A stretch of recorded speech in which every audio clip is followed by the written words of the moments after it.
Les amis, bonjour. On se retrouve pour notre 105e économiser et partager et on remercie à nouveau Michel qui nous permet de voir de très nombreuses statues ensemble et un grand merci à lui du coup pour sa fidélité et sa continuité du coup sur l'achat des produits au travers de la chaîne.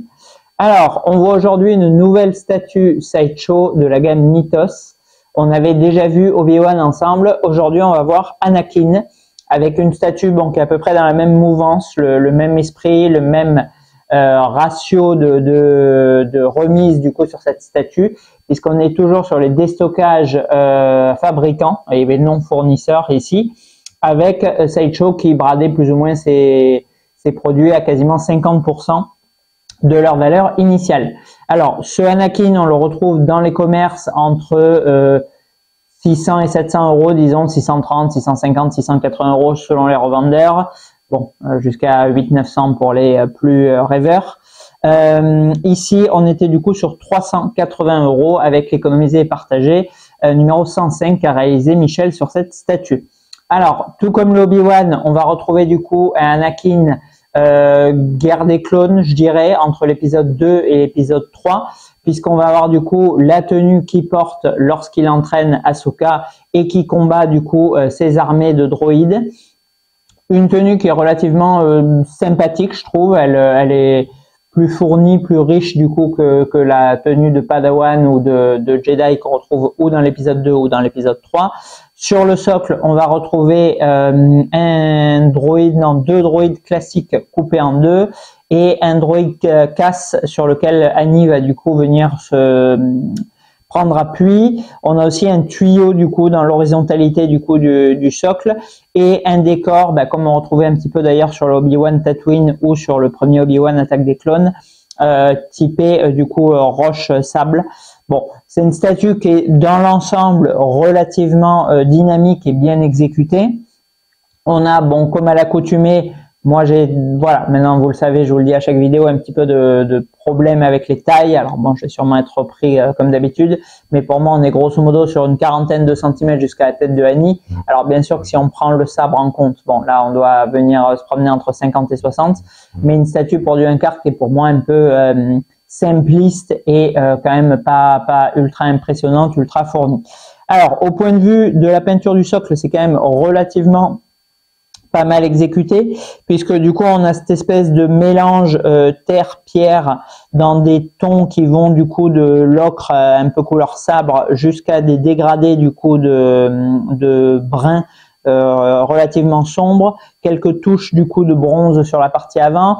À l'arrière, on a un petit peu comme si le soleil tapait différentes éclaircies avec des brushes qui sont données. Bon, c'est pas mal fichu. On retrouve sur la partie du coup arrière le droïde casse tranché avec des effets de métal en fusion là sur l'épaule et sur le bassin d'ailleurs, ça c'est chouette aussi. Et sur la partie avant, du coup, deux cadavres du coup de droïdes classiques qui sont tranchés en deux. Alors lui, il a plus de tête, plus de bras, plus de jambes. Et lui, par contre, on a un bras qui est désarçonné sur la partie inférieure et le droïde du coup avec la tête et le bras droit sur la partie supérieure. Bon, c'est franchement vraiment pas mal du tout pour un socle Sideshow. Je trouve que voilà, c'est garni, c'est pas trop mal exécuté au niveau du paint, c'est assez sympa. Après, sur le corps d'Annie, on a une jolie dynamique. Ça, ils le font très très souvent, Sideshow, avec ce genre de drapé qui donnait, par exemple, sur les différents Vador ou sur les Batman. Bon, ça marche toujours. On a du coup, voilà, la robe de la toge qui est en train un peu de planer avec un revers du coup sur la partie supérieure. Ça, c'est chouette.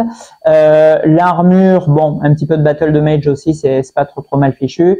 Là où ça pêche pour moi un petit peu, c'est sur les parties vraiment les plus supérieures de la pièce, où on va avoir, on le sait maintenant, un sabre où ils ont complètement enlevé les light-up. Alors ça, bon, je trouve que voilà, une premium format ou une Mythos à l'époque de l'âge d'or, on était grosso modo sur 300 euros pour la gamme Star Wars. Là, on est sur plus du double, avec, on le rappelle, un tirage de 2500 exemplaires sur cette pièce. Gamme Mythos, alors je sais plus combien était limité le Obi-Wan, je crois quelques centaines, si je me souviens bien, le premier, là, celui qui a pris beaucoup de codes dans le désert, ou le Gamorrean, ou des pièces comme ça. Je crois que ceux où il y en avait plus, c'était Vador et Darth Maul aux alentours de 1000. Bon, là on a 2500 exemplaires, et malgré le double du prix, on a du coup plus de light-up dans le sabre. avec un effet vraiment flamme jaillissante sur le bas et qui va du coup s'affiner sur la longueur du sabre. Bon, c'est pas moche, mais bon, pas de light up, c'est quand même chaud. Bon, après c'était très souvent en panne, mais bon, il y a quand même tendance à y être.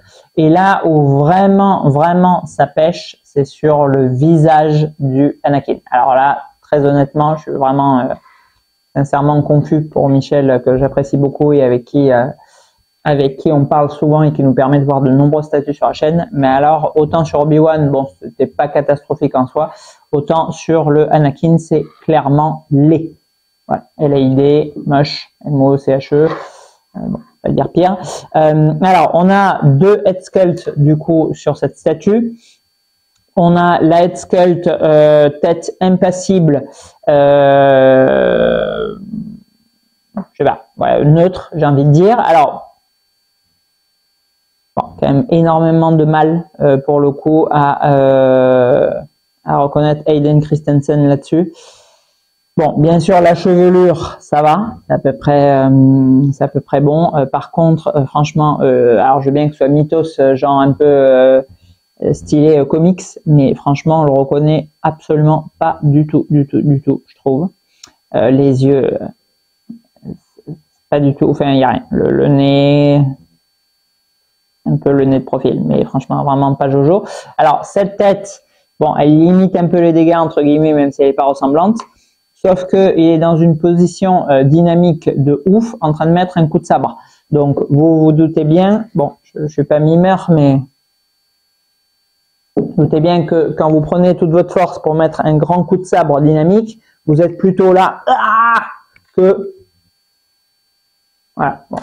Donc, du coup, la tête impassible, bon, mais bien sûr, elle a absolument pas lieu d'être avec ce genre de pose. Donc bon, du coup, on va lui préférer, bien sûr, au niveau de la cohérence, la tête, voilà, plus le mot, arcade un peu froncée et bouche ouverte avec dents serrées, bon, qui est beaucoup plus logique, sauf qu'elle est encore pire. Alors là, franchement, je prends la tête. Bah, les cheveux font pour beaucoup. Franchement, bon, on le reconnaît grâce aux cheveux, mais franchement, je masque les cheveux. Ouais, là, voilà. Je masque les cheveux. Je regarde pas la statue. Incapable de dire que c'est Anakin. Mais sans déconner, quoi. Là, vraiment, c'est pas pour... Bon, voilà. Donc, très gros loupé au niveau de la tête de Sideshow. Bon, de toute façon, mon avis, c'est toujours plus ou moins le même. C'est que à l'époque, bon, bien évidemment, ils nous ont fait des pièces complètement dantesques, que je vous ai déjà présenté pour certaines sur la chaîne, comme les gammes Alien Predator, notamment en buste, qui étaient complètement sidérantes, ou des très grandes statues Star Wars, ou du beau Seigneur des Anneaux aussi, avec le Rocaille Berserker, le Lurtz de l'époque qui était des Graal, enfin bon, voilà, mais vraiment, mais c'est vrai qu'aujourd'hui, à part des fois quelques belles statues comics, parce que c'est vrai qu'on a eu le Pingouin récemment et que lui, il était vraiment pas mal, là, bon, on voit que clairement, ils sont là uniquement pour le fric. Alors, je dirais que dans la mesure où, du coup, Michel a payé cette statue moitié prix, bon, c'est pas catastrophique parce qu'aujourd'hui, qu'est-ce que vous avez à 380 €? Vous avez à tout casser 2 Iron Studio qui sont comme ça, un indice. Donc bon, je veux dire que cette statue dans l'ensemble, franchement, pour ce tarif, elle fait le job. Mais par contre, bon, et encore en occultant la limitation. Mais si vous avez acheté ça, grosso modo 700 € avec les frais de livraison, là, c'est juste pas possible. Alors, une gamme mythos bien présentée, vous allez mettre par exemple peut-être le Anakin un peu en retrait, le Obi-Wan devant, et vous allez habiller avec un Darth Maul ou je sais pas, ou un autre Obi-Wan, etc. Bon, why not? Maintenant, bon, pas dans ces prix, quoi. Là, on m'a demandé d'ailleurs cette semaine le Vador, Mythos 1/4, parce qu'ils ont sorti le 1/4 après avoir balancé le 1/6 il y a pas longtemps. Là, c'était, puisque du coup maintenant j'ai plus spécialement de remise en étant chez EO et plus chez PBM, c'était 1000 balles, je crois, un truc du style, quoi. Donc 1000 balles, bon, no way, quoi. No way,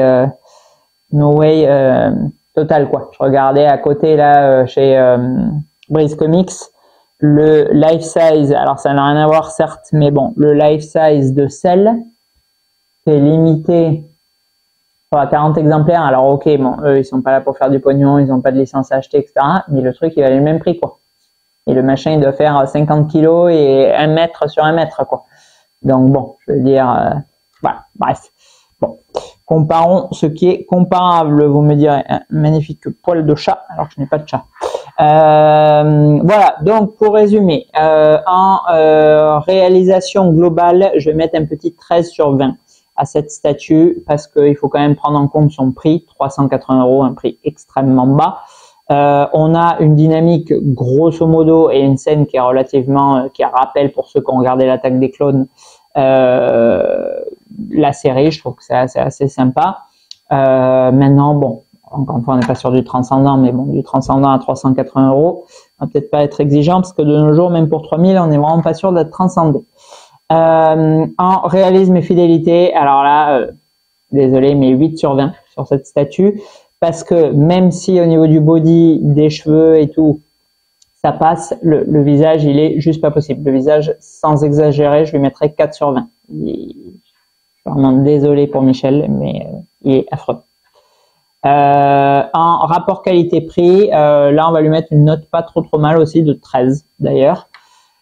Puisque, encore une fois, on a quand même une statue Star Wars licenciée un quart pour 380 €. Donc, je trouve que bon, ça mérite un bon petit 13. Bon, il est évident que si cette statue avait été vendue à prix normal, c'est-à-dire entre 6 et 700 €, je lui aurais mis 9 sur 20 et non 13.